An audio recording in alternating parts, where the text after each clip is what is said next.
ఇక వివరాల్లోకి వెళ్తే విజయనగరం జిల్లాలో తుఫాన్ బాధితుల కోసం ప్రభుత్వం అనేక సహాయ చర్యలు చేపడుతుంది. ప్రజల్లో ధైర్యం నింపేందుకు వారికి ఎటువంటి ఇబ్బందులు లేకుండా ఉండేందుకు నిత్యావసర వస్తువులను ఉచితంగా పంపిణీ చేశారు.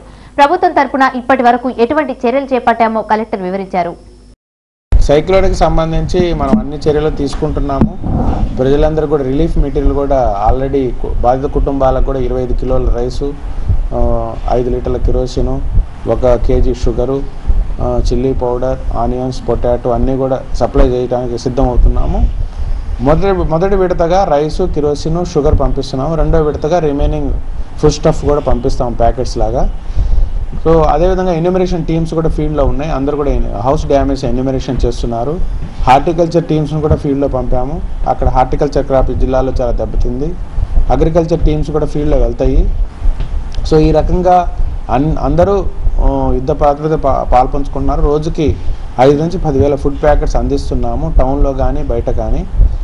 అంతేకాకుండా మనం మంచినీళ్ళకి సంబంధించిన 30 ట్యాంకర్లు పెట్టి విజయనగరం టౌన్కి మంచినీళ్ళ సప్లైని రిస్టోర్ చేయడం జరిగింది. అంతేకాకుండా మధుపాడని కూడా మేము ఆల్టర్నేటివ్ జనరేటర్ పెట్టి రిస్టోర్ చేస్తున్నాము. సో ఇవన్నీ కూడా ఎలక్ట్రిసిటీ కూడా రిస్టోరేషన్కి యుద్ధ ప్రాతిపదికన పనులు జరుగుతున్నాయి. ఒక 2 రోజులు అది కూడా రిస్టోర్ అయిపోతుంది. కాబట్టి ప్రజలు ఏం ఆందోళన చెందవద్దు. ఒక 2 రోజులు మాత్రం కొంచెం మనము ఇబ్బంది ఉంటుంది. బికాజ్ తుఫాన్ చేసినటువంటి బీభత్సం చాలా పెద్దది కాబట్టి అందరూ సహకరించాల్సిందిగా కోరుతున్నాను. Thank you very much.